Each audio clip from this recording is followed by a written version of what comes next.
with a brand new recap show.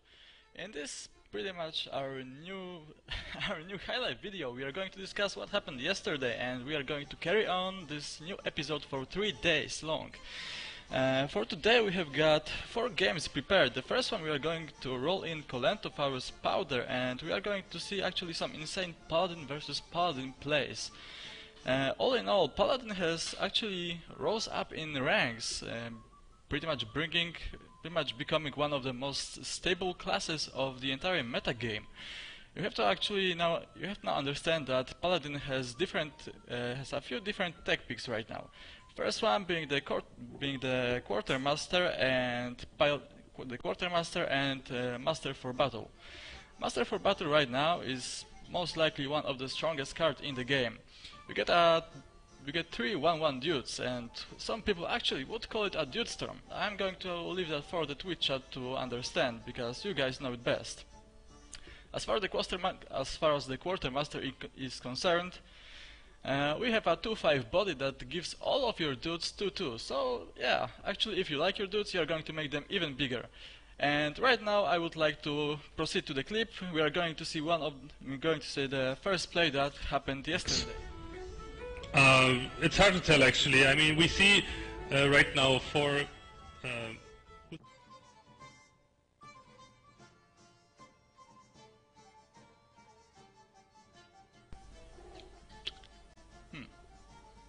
Are we having some problems? Okay, so we have to wait a little bit. As far as the entire combo is concerned, there's almost literally no counterplay to the combo. The only one that can efficiently clear around 3/3 minions are Mage, Paladin and Warrior, but he has to have an explosive ship and use his whirlwind to actually kill it effectively. There is also Paladin, and this is why we are going to see a Paladin versus Pyromancer combo is going to be almost vital in that matchup, as well as Consecration. However, you are going to see what is going to happen.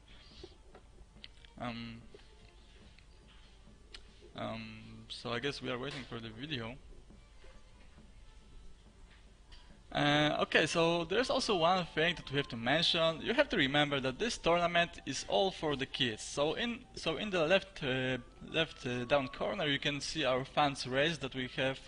We have gone to $630 yesterday, which is pretty amazing, and I would really like to thank you guys for actually bringing us that far.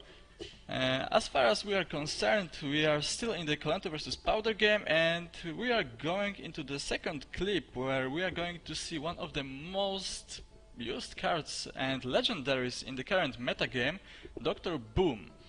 And if there is something I have to say about Mr. Boom, well, he is going to wreck the meta game pretty much all over around. Dr. Boom was the most used legendary in the most recent GVG expansion, bringing most of the players actually brought him to his deck. He has been in 31.3% of decks. So pretty much you can actually see that Lotep is going to have some tough competition, that is Dr. Boom and Troxor. However, we are going to get to Troxor a bit later. As far as Dr. Boom is concerned, he is mostly played in Druid and Warrior matchups, mostly to his synergy that he can clear that he can do a lot of area of effect clears. As far as Druid is concerned, you can innervate him on turn 5 or even coin innervate him on turn 4, which can lead to a few really unwanted situations for your opponent. A few notable combinations for our Dr. Boom. Well, the first one, if you play the Innervate Dr. Boom, your enemy is going to be left against a 7/7 and 2 1-1 bodies that can actually explode into his minions, and if he doesn't have something with high HP, he is most likely going to lose a lot of tempo. We also have to remember that Dr. Boom has a cool feature to pretty much make the whole board almost run around scared. There is that one problem. And that is of course silences. Not all classes can actually silence the Doombots, which is quite annoying for most of them. I would say that I would say that the one we are going to see the most is going to be Priest and most likely Mage. Why Priest? Well, even if Priest clears the minions, he has the heal beforehand. So even if his minions are damaged, he's going to actually heal all of his minions by 2, and this might prevent the Doombots from actually killing his board, and that will be pretty crazy. Finally, we have our replay. So as we can see, Colento versus Powder, there was an actual situation, as I said, innervate Dr. Boom into the 5-5 and 3-3. Colento was put in a really awkward situation because he had to trade into the 4-6 and the 3-3 into Dr. Boom to actually prevent any shenanigans from happening. We can already see that there was a Keeper of the Groove that could silence... there was a Wrath that could kill one of the Booms. However, that could have brought something really unexpected to the board and killed the 3-3 before he actually traded into the 7-7. So as you can see, Dr. Boom and Boombots can actually bring a lot of danger to the enemy's board, and he's going to have a lot of problems clearing that one out because the card itself is extremely tricky. And right now we are going into the third clip. This is going to be Hosty versus KitKats. And that was a really interesting matchup. We actually saw Hosty ban KitKat's most used character, which is Warrior. And a few words about KitKats: he's most likely one of the most legendary Warrior players. His Warrior skills and Warrior crafting decks are quite unparalleled. Okay, so we are into the game, and we can already see that this is going to be a power turn for Hosty. And what we are going to talk about here is the actual number of combinations that Warrior has gotten with G5G. So imagine now you actually get to Shield Slam any minion you want by either playing Shield Maiden or Shield Block. So now you have 4 ways to actually access your Shield Slam. And as you can see on the clip, he actually got to clear the entire board just with Death Bite. But now imagine if you have Death Bite and, for example, Explosive Ship. This is a 3 damage AoE clear with an extra 4 damage on a single target. This is insane. There are a few things that you have to note about this play. First, there is going to be a lot of 1 HP minions to be played. Most notably, the Dudes. The Dudes are going to be either 1-1 or 3-3. There is not that many cases that we will see 5-5 Dudes coming in. And you have to notice that if you play Sheep and then you Death Bite into the Quartermaster, you clear the entire board after Master for Battle and Quartermaster combo, which is quite insane. And this is why we are most likely going to see Paladin or Warrior being the most banned classes, because Warrior is just going to be such an insane counter to Paladin right now. Okay, I'm pretty sure we can roll the next clip, because this one was just to present you the actual combinations that are going to be available for just Warrior, but Explosive Ship is going to come back, don't worry. I know some of you actually love the ship, and it's going to be played not only in Warrior. Okay, so now we have actually one of the most interesting plays that happened yesterday. I was actually breaking my mind thinking what would happen if Piloted Shredder has tossed out any other card than Mana Rage. So actually, as we are now, Hosty is considering to Black Knight the Tyrion, and that would obviously be the best play possible. So what is going to happen is we are going to see a Black Knight go into the Tyrion 6-6, obviously KitKats is going to get the 5-3 weapon, and then we are going to get a clear board, and KitKats is going to get a Mana Ray that is going to really make some it's going to really make some shenanigans for Hosty. Okay, so as we see, there's the Mana Rave, and we have the screen. Okay, so what is interesting here? Actually, imagine the possibilities you have with Piloted Shredder and Piloted Sky Golem. Piloted Shredder and Piloted Sky Golem, they're going to be the most staple 4 and 6 drops in the upcoming metagame. Why? There are a few words: Druid and Paladin. Druid is going to use Piloted Shredder and Piloted Soul Golem so much in their decks that this is going to be almost insane. imagine you get a minion that actually has a lot of attack and can synergize with your Savage Roar, and even if it's killed, you get an extra minion and your enemy has to deal with it, otherwise his combo might actually totally kill you the next turn. So what happened here is that KitKat's got a mana wave, and you can see that Hosty was in a really not cool situation, because he is going to get a Sneed's Old Shredder in his next draw.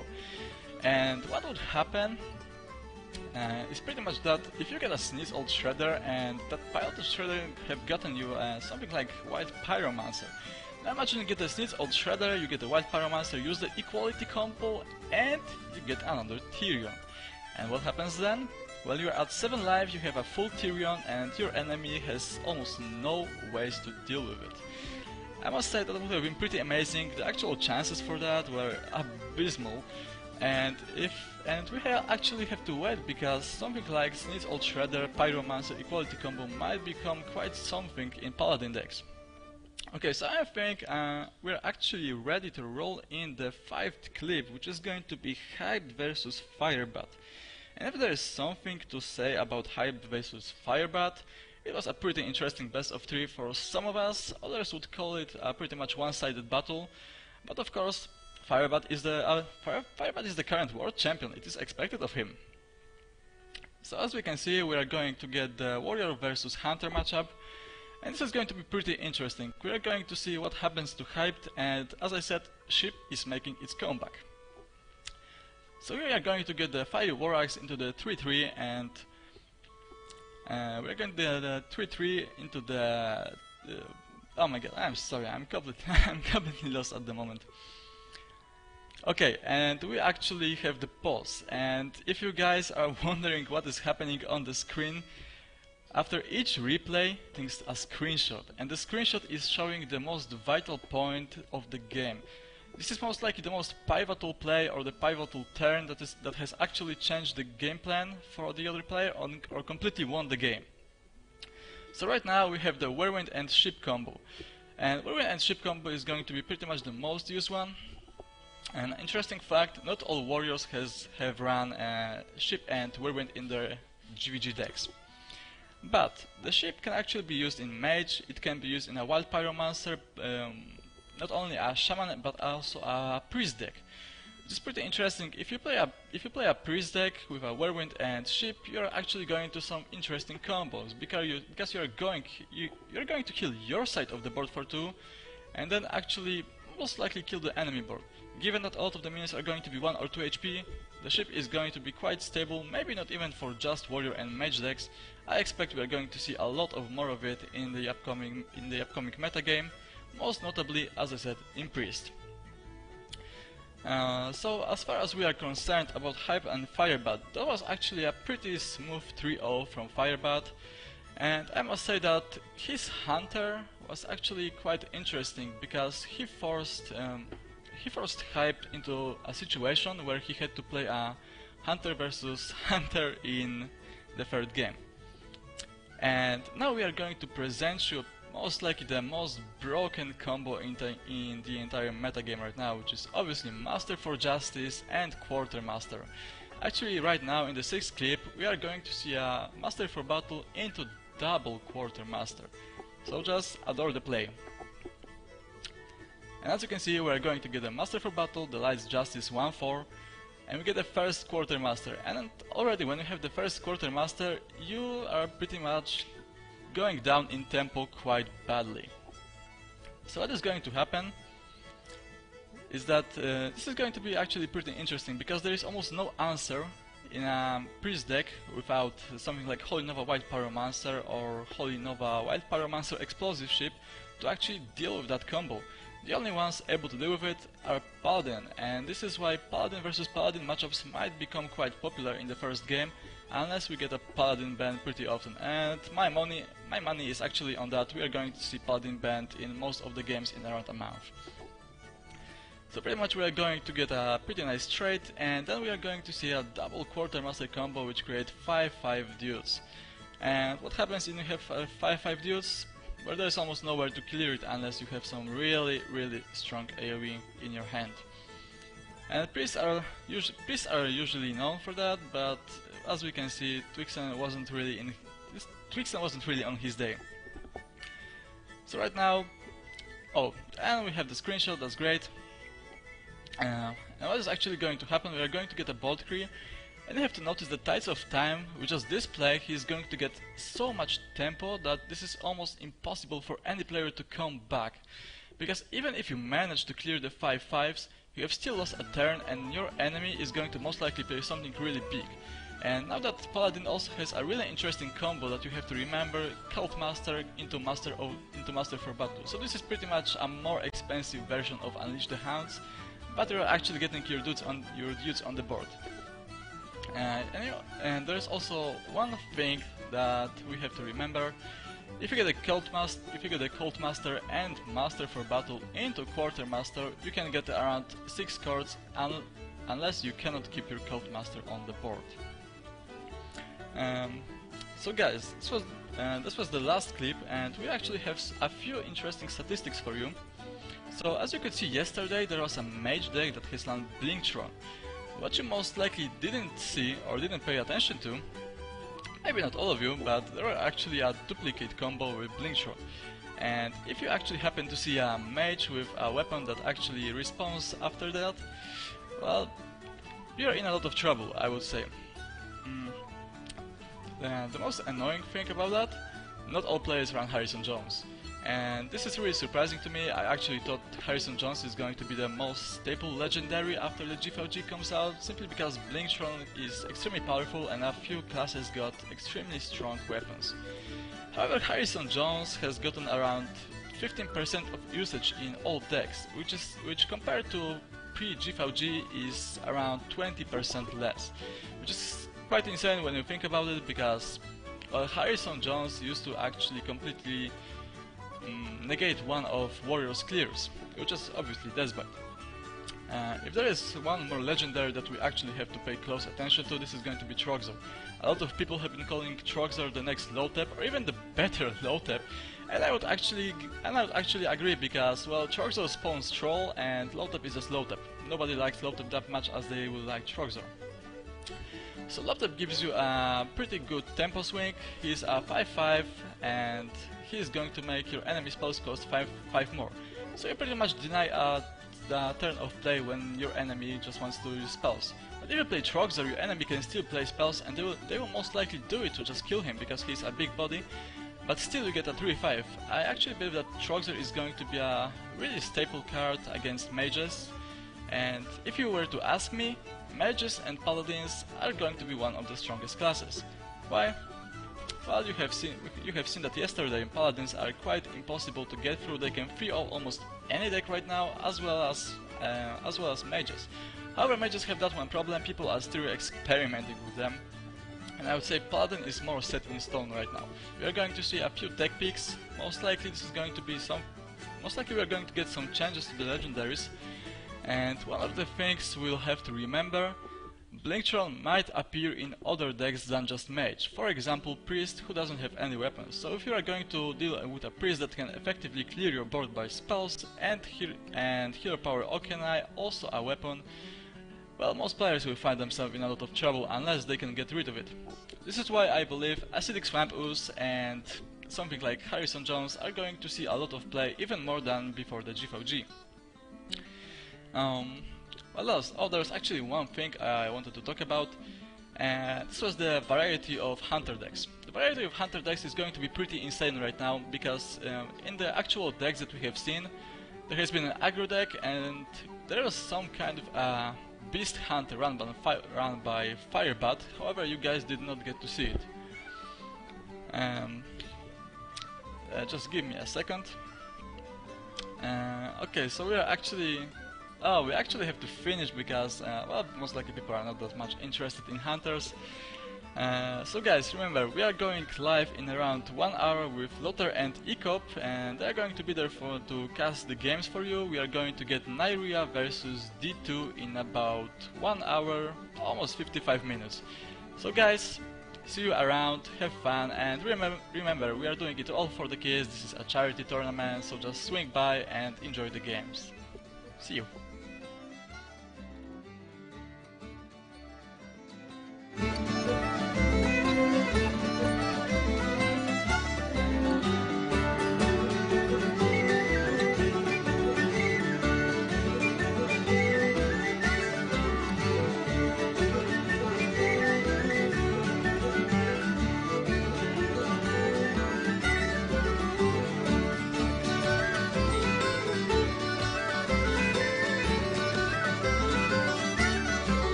get like a 0 attack minion.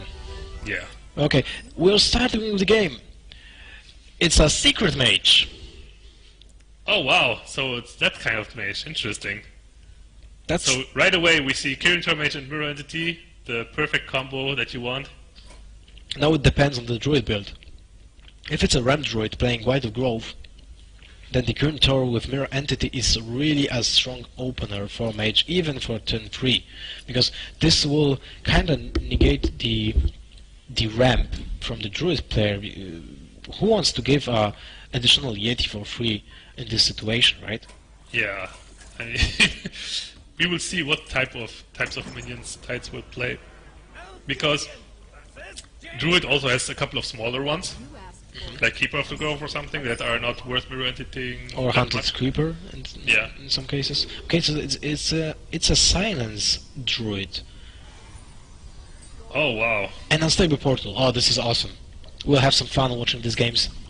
Yeah, definitely. I mean, the randomness of Unstable Portal is like the most RNG card you can ask for. It can get any minion, no matter if it's a class card or any neutral minion.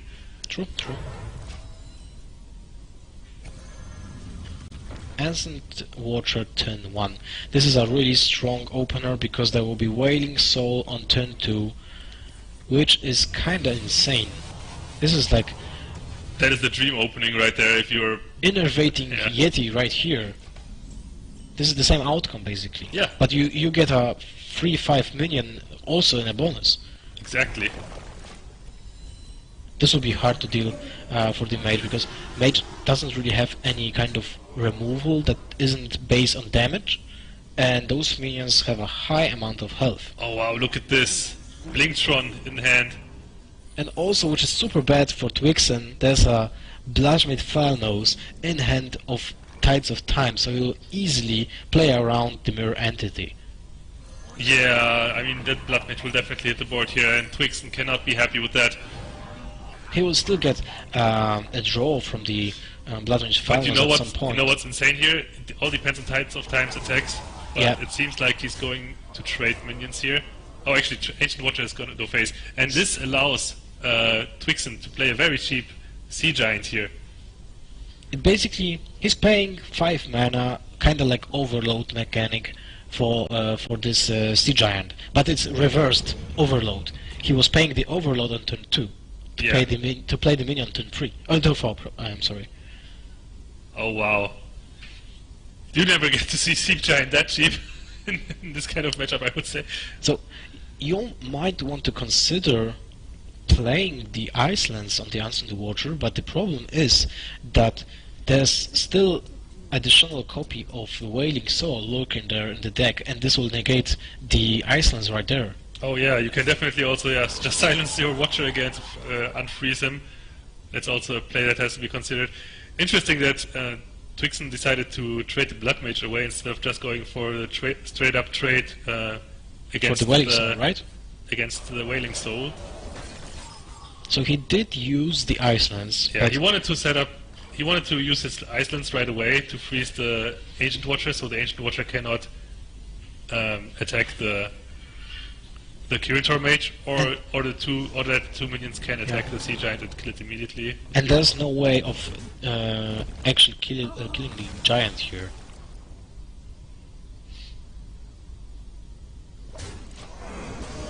Yeah, Tides right Oh, here he's playing defensively. kind of had to play the Savage Roar because there was no way he would have played it in any other spot. He doesn't feel like he would have been able to play it with the combo. He thinks he can win the game before that, I guess. The problem with 3 HP Sea Giant is that it is very vulnerable to Wrath now. So if he wants to play around Wrath, he will have to play defensively and kill the Ancient Watcher, but it kind of feels like a waste in this situation. Because you, as the mage player, you want to raise the Druid at some point, because you won't be able to keep up when the late game comes, and Druid will be just capable of dealing a huge amount of damage with the combo here. So definitely going to the Dome here is a good decision from Twixen. And we can see that there is no ref in the Tides of Time hand, so he will be forced to play Druid of the Claw or load up in this situation and probably trade the Ancient Watcher for the Giant. Yeah, most likely we will see Druid of the Claw in charge mode. You cannot allow it to... Yeah, I mean, it's supposed to trade with the Sea Giant anyway, so you might as well put it in charge mode, the Sea Giant immediately. And then kill the Azure Drake and Azure Drake with the Ancient Watcher. That's probably the most likely play here. He's going... Oh no, I thought he's going... Oh wow, he's actually going face. That is very weird, because he doesn't have the... I don't think he has the damage to back this up. He might be bluffing. Well, it's still turn 6 Force of Nature, turn 7 Force of Nature, which is 12. But the Sea Giant just attacks for way more damage. Yeah, that's true. And you cannot, like... This mage is aggressive, so you cannot really... have such big balls to try to raise that. Well, Tides of Time might not be awake yet. So yeah, maybe he doesn't see the Sea Giant on the board properly. Who knows? Also, funny thing, there's a Blinktron in Twixen hand, but there's a Harrison Jones in Tides of Time hand. Yes, I mean that Blinktron is just there to kind of close the game out. It's like an additional fireball sometimes. Well, it also can act like a kind of a removal of your opponent's weapon, because if he has like a huge value on his weapon, you can risk it and trade for some kind of lower value weapon if the RNG god will be with you. Yeah, you can kill Jaraxxus weapons with it. Oh yeah, that's the dream. And then he will get like a Paladin Light of Justice. Yeah.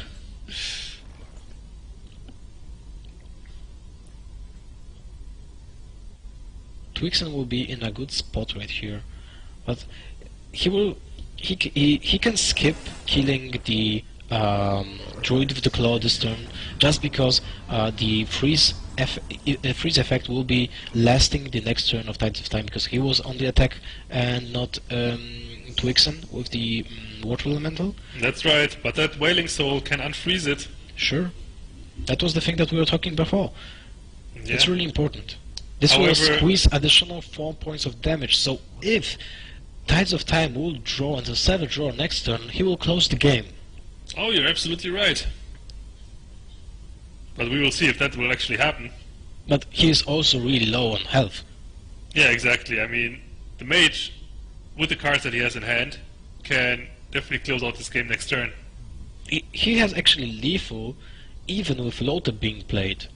Yeah. If Tides of Time doesn't use Hero Power Up, but he has to use it when he's playing Lothar because he has no other play, so he has to use the Hero Power. Well, the other options to play Wailing Soul, deal 4 damage to face, and bluff the combo with an Enervate next turn, and then, I don't know, hope for a miracle. Low-tap is still the safer play here, though. Yeah, but it's like fighting a losing battle. I mean, Tides just disregarded the Sea Giant for too long, I think. True. And that kind of came back to bite him.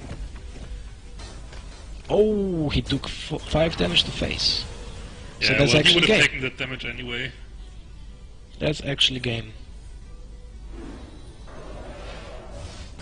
And very smart, not showing the Blinktron.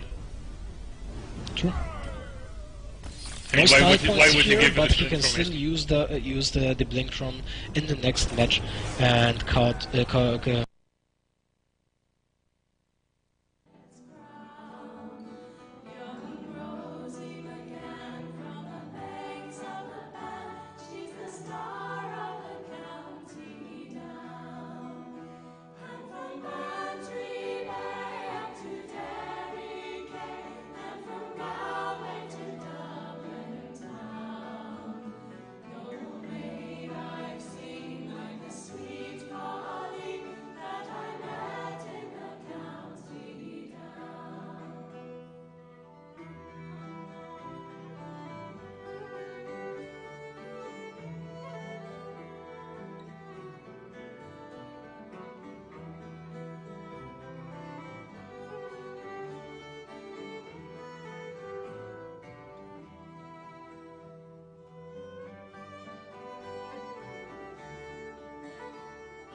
Oh, we're jumping right into the game.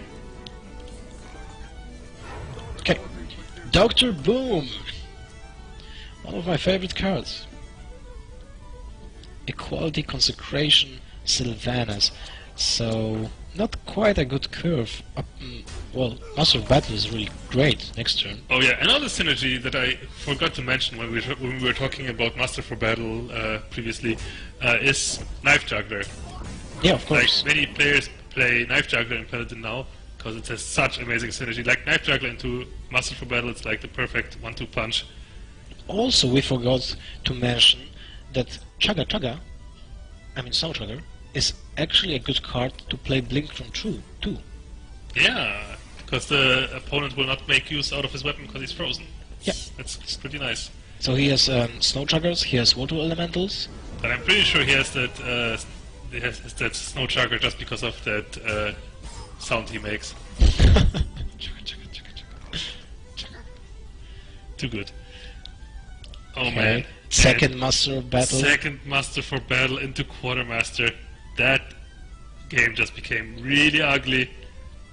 And if Twixen will ignore the board and not use the Snow Chugger to kill at least one of the minions, this will be really bad for him. Well, it will be anyway, but... Yeah. I mean, will we see a flame here? So, portal, what will we get? Oh! Man! Oh my god! 7 combo, 10 damage to face. And that is it. We might not even see that point in the game where that happens, because Quartermaster right now giving effectively +6/+6. Some value right here. Wow. Getting all those Silverhand recruits out of range of the Mage Hero power. So except for Duplicate will be for hitting the one that detected to Chugga Chugga. 2 Chugga Chuggas in the hand of Twixen. Double the Chugga, double the fun. But now it's really hard for the mage to keep up with this kind of board. This is insane. Yeah, it really is. I mean, we most likely will see Flame Can. Maybe we will see Flame Can being used. Well, first you can kill off the 3-1 just to... Yeah, well, the 3-1 doesn't have to be cleared right now because it's still frozen. That's the good thing.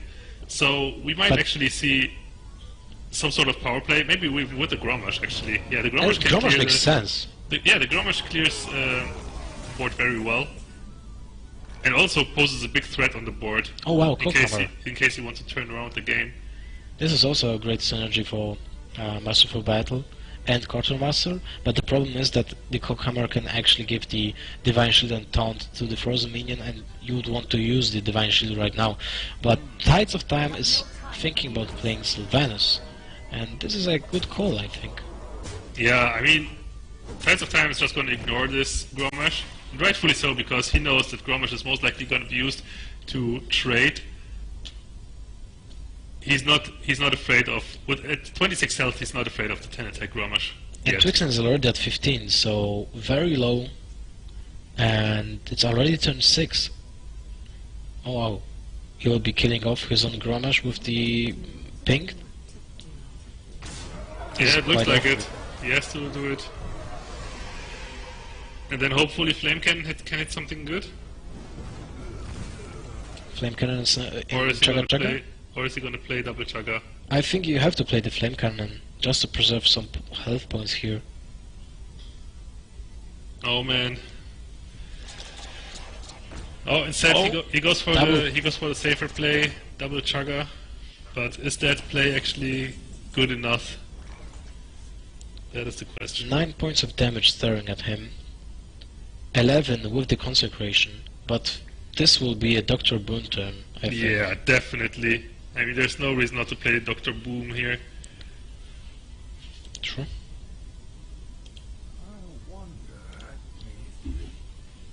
Doesn't even matter if your opponent has Flame Strike. The bombs will do their job. That's has a range from 2 to 8 points of damage from the bombs in two random targets. Wow, the Quartermaster with Master of Battle, MVP of this match. Yeah, I mean, that's what get Paladin back in the metagame. Where, I mean, it's kind of obvious, but yeah, I mean that's the punch that Paladin needed, and that's what won Tides of Time this game. And he's evening it out on the back of double Master for Battle into Quartermaster. So good. This will make a huge splash on the ladder, if already is not. Not really sure because I didn't play ladder for a few days, but this will make a big appearance in the current metagame. A lot of well-mets will be spent. Well met. And which is also fine, because when we were playing against Paladins some time ago, that were some really long games ahead of you. We were playing against a Paladin, and right now, this will quite a fast mid-range deck. Yeah, I mean, Paladin, with that kind of combo, can close out the games very fast. Paladin always had this struggle to like apply any sort of pressure. True. Unless it was like a dedicated aggro Paladin. Those control Paladins never actually had the chance to close the game out early, and now they do with this kind of combo. And we know that Twixen will be choosing Priest, obviously, as one of the counters to a token deck. So there's no surprise here. Yeah, I mean, just like we said before when Powder played against Colento, right? They exactly chose the same the situation. Priest to counter the Paladin, and it worked. True. So we will most likely see that again. Pyromancer and Aukanai being MVP and deathmatch that we are seeing between Powder and Colento. And, well, it still will be very, very draw dependent, because the Paladin may not even draw the Master for Battle. So maybe he will not spam the board so much. Yeah, I mean, then it all depends on how many good threats the Paladin has against the threats from Priest, and how resilient they are to the removal from the Priest. Because we've seen Priest now having even more tools to deal with minions, to deal with singular minions better. Because back then, like before GBG, Priest was always good at clearing board, sure, but sometimes it had problems with specific minions, like 4 attack minions, for example, True. or sometimes bigger minions if you don't get the Shadow Word Death. But now with Vol'jin and with Shrinkmeister into any kind of removal like Shadow Word Pain or Cabal Shadow Priest, it's just so many different options. Normally I would say that having Injured Blade Master with Circle of Healing is insane, but Paladin is one of the classes that can easily deal with that kind of creature. The equality can wreck your board here. It's kind of rough to use equality for just one minion, but you have to consider what kind of minion that is. I mean, that's a 7 health minion on turn 3, so that can snowball out of control very fast. So often enough, you need to keep equality in this matchup in your opening hand just for that reason. True, I agree, and Tides of Time actually doesn't have the equality here. I mean, another good solution is the Aldor Peacekeeper, though. So that's also very nice. Of course, your Silverhand recruits will be kind of worthless against the 1/7 Blade Master, but still, like it's kind of a good answer for that. Well, you played a Peacekeeper right here. Yeah, definitely. I mean, right now Twixen, right now Tides of Time doesn't have the way of dealing with this Blade Master immediately, so he has to shrink it down to just get some damage control. Well, you could actually also play the Master for Battle and then coin out Quartermaster. That would be also cool. That's true. However, we know that Priest has a lot of good board clear, and we see it right now in Twixen's hand already with the White Pyromancer and the Power Word Shield. Oh wow! Second Circle of Healing. This is huge because if the recruits will be on board, Circle of Healing with Pyromancer is actually killing them. Right now, Tides of Time, did he just draw that True Sliver? I'm pretty sure he just drew that, right? I think so. So yeah, that was a pretty good top No, deck. no, he didn't, because he didn't have the Quartermaster, so he had this. Oh, okay. I thought he didn't have a True Sliver in hand. Never mind then. But man, 2 Quartermasters and 2 Master for Battle. Man, that is so hard to deal with as a priest. First, you can even just bait out the first clear, Yeah. and then you can just there's proceed spawning the body even more. There's only so many clears that priest can have.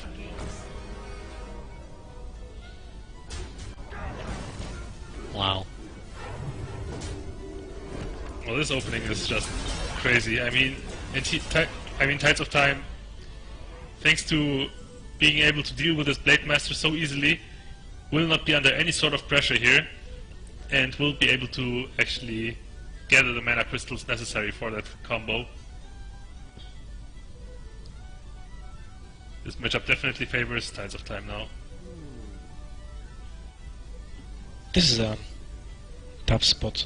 You can't really play any minions first to see what to draw, so...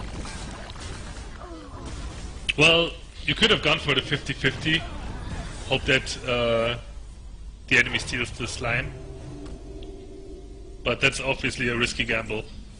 Very risky. A risky but maybe necessary gamble, though. Wow. 4 creatures for 3 mana, 3 creatures for 3 mana, and then an additional creature for 2 mana, which kinda... okay, I mean, Pyromancer, Power Shield will be able to deal with this effectively. drawing the second Pyromancer is even more creatures for 3 crucial than the first one. Yeah, definitely, because he will not see the second Pyromancer coming, that's for sure. True Silver Champion, so he is able to kill the Pyromancer with 1 swing, which is really important to play the second Master for Battle, but he won't do that. Do this turn because he will destroy his second charge of True Silver Champion. Cabal Shadow Priest is gonna hit the board, I assume, stealing that 1-1. I mean, there's not much stuff that you can steal in this matchup anyway, except for the 1-1. So, yeah. I mean, obviously, Quartermaster is the most valuable target to steal with Cabal Shadow Priest. Mini Shield Bot. Yeah, Mini Shield Bot too. But Quartermaster is obviously the best. I mean, Shield Mini Bot. I switched the names.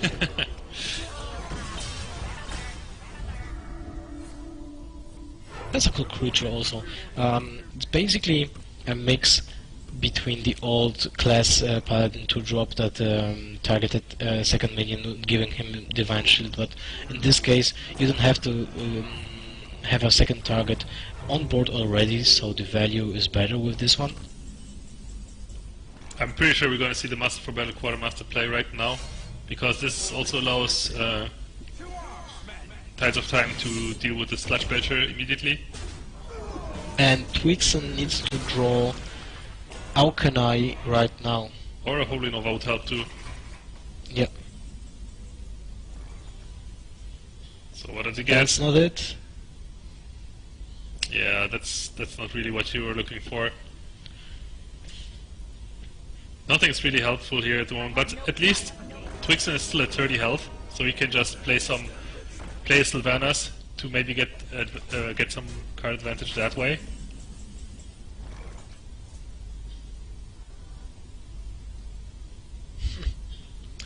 That Aldor Peacekeeper though is actually also really strong right now against the Sylvanas.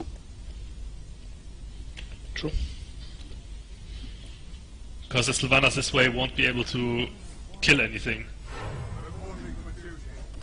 And also nothing that... oh, never mind. Tides of Time goes for the full... wow. 3/5/5 minions for essentially 3 points of mana. Oh my god. Yeah, if there was ever a time to draw Aukenai, it is right now. Wow. This is crazy. Oh, he even decides to trade the Sylvanas aggressively. That was really risky. It was just unnecessary, I think. Like, what was the point of that? I'm not really sure. Could have just Aldored the Sylvanas and ignored it. What was he afraid of? I don't even know. But I guess Tide's just trying to play it safe, even though it might have not been the best play, in my opinion. He has 10, with so 15, much pressure on the 15, board, 17, going 18 face damage. Next 18 damage next turn. Yeah, with so much damage on the board, he could have just gone face, I think. Oh well.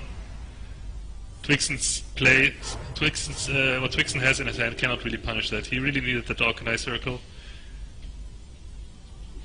Having 2 Pyromancers wasn't enough in his in his hand, so this will be... Yeah, I mean, you also need the spells to back it up. He didn't draw a Holy Nova. That would have been really good. If he was even playing one. Well, I'm pretty sure you do. When you play Pyromancer, Holy Nova is like a natural fit.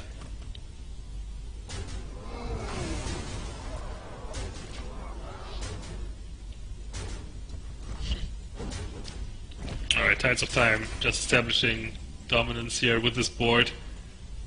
Oh, the Shadow of Zev can kill like a recruit. Nice. Is someone injured? Yeah, can even Pyromancer to get some damage in.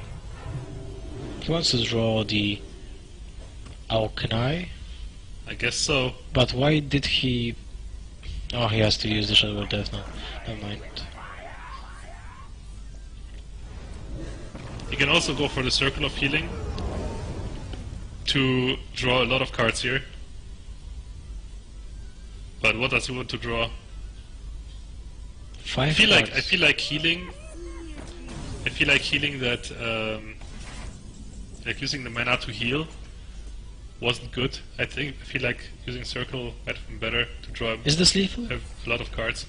10 Draw is a cards. decent solution. No, it's 2 off. 4 off.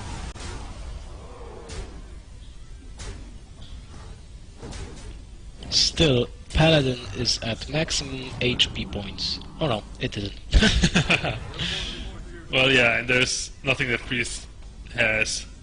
Like, even if Priest draws Orkney now, it doesn't really matter, because there's nothing that can finish the game for Equality the and Consecration? Almost, almost. Instead, he got the good old hello, hello, hello.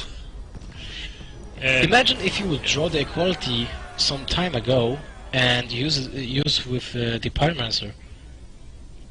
That would be the answer to the board that he had to struggle with. yeah, totally, totally. Man, some hard matches here. Yeah, Double but- Master for Battle and double Quartermaster. The new OP. Once again, seeing the power of that combo really makes Paladin shine. A force to be reckoned with, for sure. And it also doesn't really require to build the deck around it. It's a combo itself. Yeah. Like Buzzard and Unleash some time ago. You don't have to like build a deck around it. You just put those 2 cards in your deck because they are super powerful when being played with each other. And this is the new staple in Paladin decks. Yeah, you don't even, like for the Quartermaster too, you don't need the Master for Battle for the Quartermaster to be good. All you need is like one Silverhand Recruit being on the board, like surviving something, right? Not being cleared, and then you just spawn another one into Quartermaster. Giving 2 Silverhand Recruits +2/+2 is already great value from the Quartermaster. You don't need more than that to make the card good, but when you get more than that, then it's just insane. Yeah, you're absolutely right here. And Twixen will be using Warrior. This is his last resort, so if he wins against Paladin, he will have to play against Warrior. So we'll be, if this game will come to the 5th round, then we'll be seeing a mirror match as the last appearance today. But first of all, he has to manage to win against the Paladin deck that he was being beaten 2 times in a row, and also Cultmaster, the thing that I was talking about before, and also I used the Cultmaster in the deck against you today, Yeah. in my Pirate deck, yeah. I used it just because of the Master for Battle. The synergy here is insane. You can just play turn 3 Master for Battle, turn 4 Cultmaster, kill your own 3 creatures, draw 3 cards. You unleash the Hound's Buzzard here. Yeah, definitely. I mean, it's a great follow-up for the Master for Battle, for sure. Many classes don't have ways of dealing with all the 1/1s in one turn. And sometimes they don't even want to kill them. True. And that's when they get punished by Cold Master. Oh wow, double Armor Smith. Yeah, Armor Smith is interesting. I mean, with the addition of Goblins vs. Gnomes into the metagame, Warrior definitely got a lot of tools too. For example, Explosive Sheep. So we've seen some players not even play Armor Smith anymore in their decks. Well, they got Shield Maiden to Yeah. get some armors, so they can play something different in the 2-drop just to get a value similar to armor, but in this case it will be just dealing with creatures of your opponent, so it will act as a kind of heal. Exactly. Armor Smith is definitely stronger in the early game and also has a little bit of combo potential with Whirlwind effects, but Shield Maiden overall just packs a bigger punch and kind of gives you the same estimated amount of armor as Armor Smith would, but it just comes later in the game. You're So right. both choices are definitely viable, but yeah, I mean it's interesting to note though, because Armor Smith has always been like this auto include in every warrior deck, and now seeing people drop Armor Smith from their decks, it's actually, yeah, it makes people